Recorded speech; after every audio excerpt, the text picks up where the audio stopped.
The kitchen, with its sunlit tiles and aroma of stew simmering, felt far less inviting than it used to.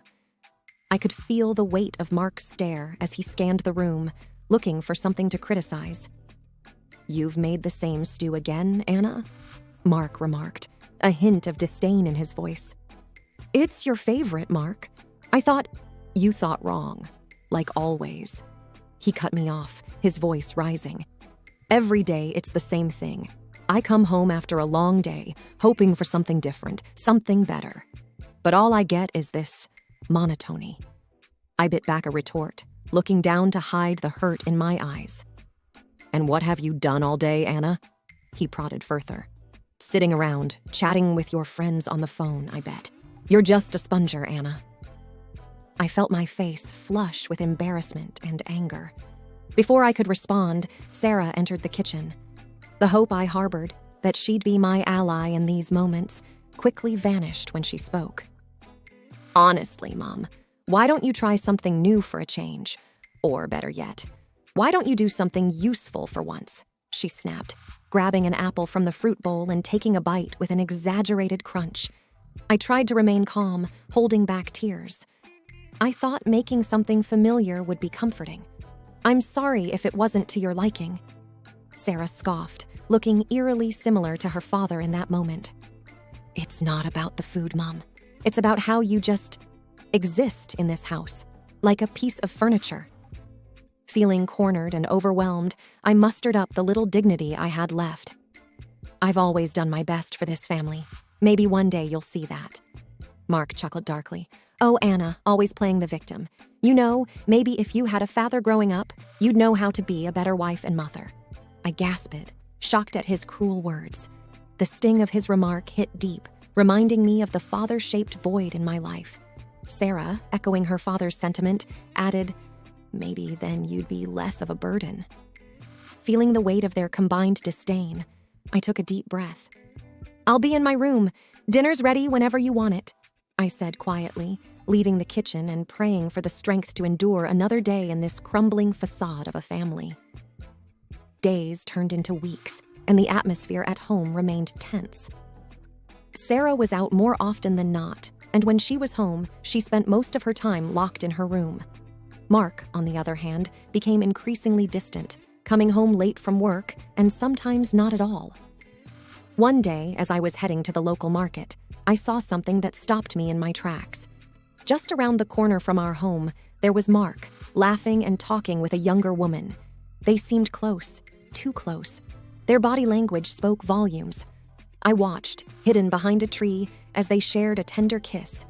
The air felt heavy, and my heart raced. This was my husband, the man I had given my life to, and here he was, betraying our vows. The weight of this realization made my knees weak, and I quickly turned and headed home, my mind racing. As soon as I entered the house, I was met with Sarah's cold stare. "Where were you?" "Took you long enough," she commented snidely. "I saw your father," I replied, trying to maintain my composure. "Oh, with his secretary. I've known for months. But who cares? At least he's happy." She shrugged, revealing her knowledge of the affair with such nonchalance that it felt like another blow. I felt numb. My own daughter knew and didn't care. "Sarah, how could you hide this from me?" She rolled her eyes. "Because it's none of my business, or yours for that matter. Maybe if you were more interesting or tried harder, he wouldn't need someone else." The pain of her words was sharp, but I was determined not to let her see me crumble. "Your father and I are going to have a talk when he gets home." She smirked. "Good luck with that." Hours seemed to drag by. When Mark finally walked through the door, he looked surprised to see me waiting for him. "Anna, what's this all about?" "Who is she, Mark?" I demanded. He hesitated, looking momentarily caught off guard, then sighed. "I was going to tell you, Anna. It wasn't the right time." "So there's a right time to tell your wife you're cheating on her?" My voice cracked despite my best efforts to sound strong. Mark rubbed his temples. "Look, Anna, things haven't been great between us for a long time. She makes me feel alive again. I felt like I was being torn apart. And what about me, Mark? What about our marriage? Our family?" "It's not just about you, Anna," he shouted back. "It's about me and what I want. Maybe if you'd been more supportive or understanding, things would be different." The weight of everything crashed down on me. The loveless marriage, the estrangement from my daughter, and now, the final blow, Mark's betrayal. But I wouldn't let them see me broken. "I've done nothing but support this family," I whispered, feeling tears sting my eyes. "But I won't be your doormat any longer, Mark. I want a divorce." His face paled. "You can't be serious." "Watch me," I replied, gathering a newfound strength from deep within. The atmosphere was thick with tension. Mark looked at me, truly seeing me for the first time in what felt like years. He didn't say anything more. He just turned and went to our room. I looked around the house where I had spent the best years of my life, and realized that it wasn't my home anymore. The final straw had been drawn. It was time for a change. Moving into my mother's old house wasn't easy. The memories of her surrounded me, and sometimes I felt her presence so vividly it was as though she was still with me. I would hear her laughter in the creaks of the wooden floors, or see her reflection in the old mirrors. However, over time, the pain of her absence became a comforting presence. I slowly began to fill the rooms with my own energy and found solace in the home I had once shared with her. One afternoon, as I was cleaning the attic, dusting off old memories and tidying away the remnants of the past, there was a knock at the door. A firm, steady knock that seemed out of place in my quiet world. I hurried downstairs and opened the door. Standing there was an elderly man, dressed in a finely tailored suit, looking a little out of place amidst the simplicity of the neighborhood. "Can I help you?" I asked, a bit puzzled. The man cleared his throat. "Are you Anna?" I nodded. "Yes, I am. Who are you?" He took a deep breath. "I'm Richard. I knew your mother. We were close once." I looked him up and down, searching my memories for any mention of a Richard. Nothing came up. "I'm sorry, but I don't recall my mother mentioning a Richard." He looked pained but nodded. "She wouldn't have. Our parting was not amicable. I'm actually your father, Anna." The world around me seemed to blur, and I stumbled back a step. "What? That's impossible. My mother would have told me." Richard's eyes softened, filled with a mixture of pain and regret. "She had her reasons, Anna. I wish she had told you, but she chose to keep it from both of us." I felt a rush of anger. "And why should I believe you?" Richard sighed and reached into his coat pocket, pulling out an old photograph. It was a picture of a young couple, very much in love. The woman was unmistakably my mother, and beside her was a younger Richard. They looked happy, their smiles genuine. "I kept this with me all these years," he whispered, handing it to me. The photograph felt heavy in my hands. "Why now? Why come here after all these years?" Richard looked down, a tear escaping his eye. "When I learned about your mother's passing, I started looking for you. I wanted to know my daughter." I leaned against the doorframe, feeling overwhelmed. "This is a lot to take in." He nodded. "I know, and I'm sorry for dropping this on you so suddenly. I wanted to meet you, get to know you." I looked into his eyes, searching for sincerity. They were the same shade as mine, a fact that didn't escape me. After what felt like hours, I nodded slowly. "Okay, come in." Richard smiled, relief evident on his face. "Thank you, Anna." As we sat in the living room sipping tea, Richard told me stories of his time with my mother, how they had met, the adventures they had shared, and the love they had felt. It was a bittersweet experience, hearing about the life my mother had before me. But with every word, the reality of Richard's claims solidified. By the end of the evening, as the sun set, casting a golden hue over the room, I felt a connection with Richard. He was a part of my history, a missing piece in the puzzle of my life. As he left, Richard turned to me, his eyes filled with hope. "Can we meet again?" I nodded. "Yes, I think we can." The door closed behind him, but a new chapter in my life had just begun. The days that followed were a whirlwind of emotions. I'd wake up in the mornings, sometimes thinking it was all a dream. The father I'd never known was now suddenly a part of my life, and each day brought new revelations. Richard would visit often, sharing tales of his family, of the world he came from, a world of affluence and privilege. I learned that he was a successful businessman, having built a vast empire over the years. Despite all his success, he often mentioned a void, a piece of him that always felt missing. One day, as we sat on the porch sipping on lemonade, Richard turned to me, a contemplative look in his eyes. "Anna," he began, "there's something I've been thinking about. I want to meet Sarah, my granddaughter." I hesitated. Sarah hadn't been in touch since I left, and the thought of reconnecting with her felt daunting. "Richard, I don't know. She's changed, and our relationship is strained."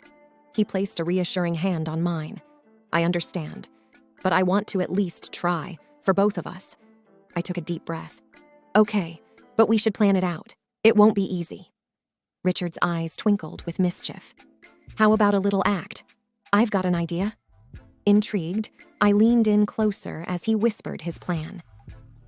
The next day, Richard showed up at my doorstep in a battered old truck, wearing a shabby suit that looked like it had seen better days. I tried to stifle a giggle as he struck a pose. "Well, what do you think? Convincing?" I laughed.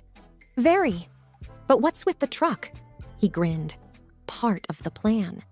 I thought it would be fun to show up as a poor, old truck driver, finally reuniting with his long-lost daughter." I nodded in agreement. "It's perfect. Let's do this." We drove to my old home, the place I had shared with Mark and Sarah. As we pulled up, I could see Sarah through the window, lounging on the couch. My heart raced. Richard gave my hand a reassuring squeeze. "You ready?" he asked. Taking a deep breath, I nodded, as I'll ever be. We walked up to the door, and I knocked. It swung open to reveal a surprised Sarah. "Mom, what are you doing here?" she asked, her eyes darting to Richard. I took a deep breath. "Sarah, this is Richard.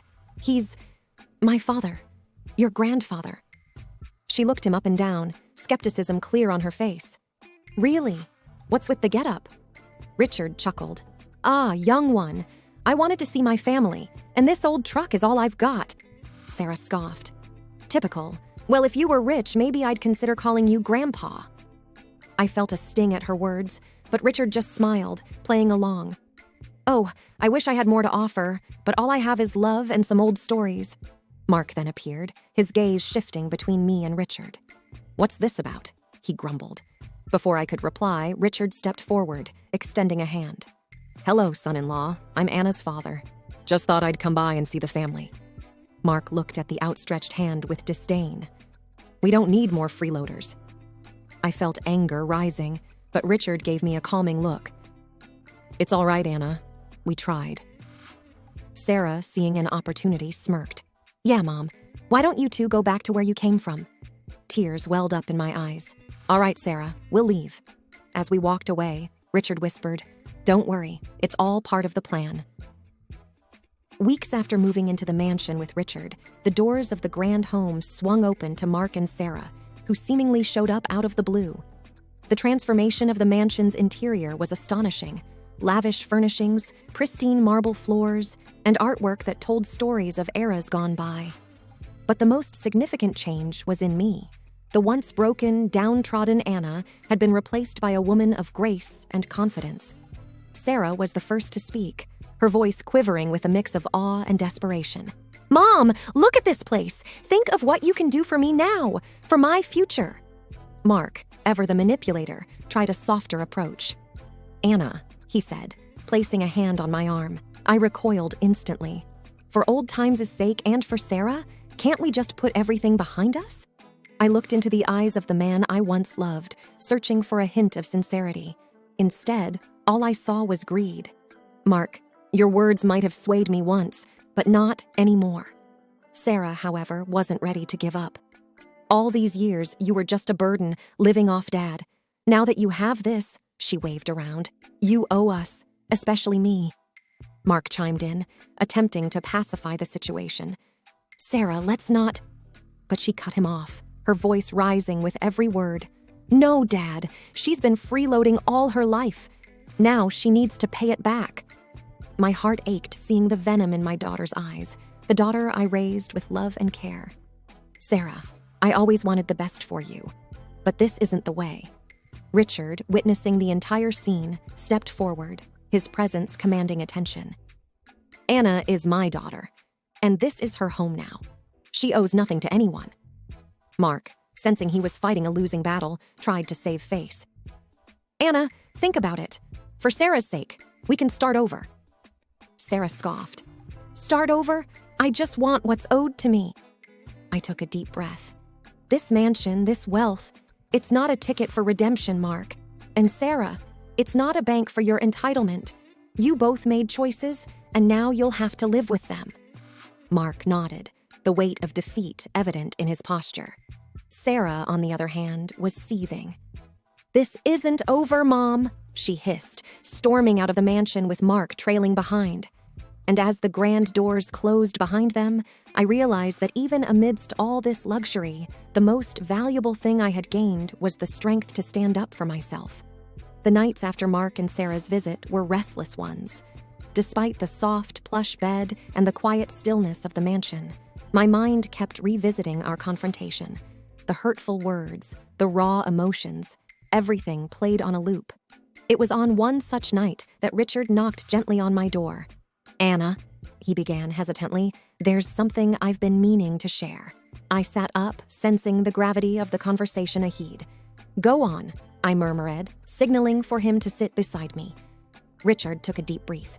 When your mother told me about you, she didn't just reveal your existence. She told me about Mark and how he treated you. I looked at him, a little taken aback. Why didn't you say something before? He sighed. I wanted to, but your mother made me promise not to intervene. She believed that you needed to find your own path, your own strength. A wave of memories flooded over me. All the times I had felt isolated and trapped in my marriage, wanting an escape. I whispered, "It was so hard, Dad." Richard placed a comforting hand over mine. I know, Anna, and it hurt me every day to stay away, knowing what you were going through. The room grew silent for a few moments, filled only with the weight of our shared pain. It was Richard who broke the silence. Your mother told me something else too. I turned to look at him, curious. What? About Sarah, how she was growing distant from you, taking after Mark. My eyes welled up at the mention of my daughter. She used to be my little girl, always clinging to me. I don't know when and how it all changed. Richard sighed deeply.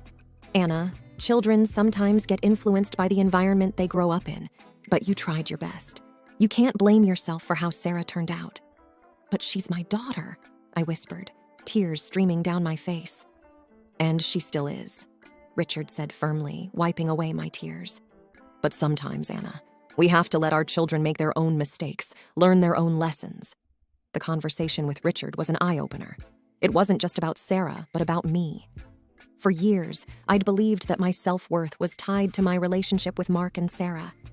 That night, with Richard's words echoing in my ears, I realized that my journey, my story, was about finding my own self-worth. The sun was bright, casting a warm, golden hue over everything. I woke up feeling lighter, like a weight had been lifted. Today was special.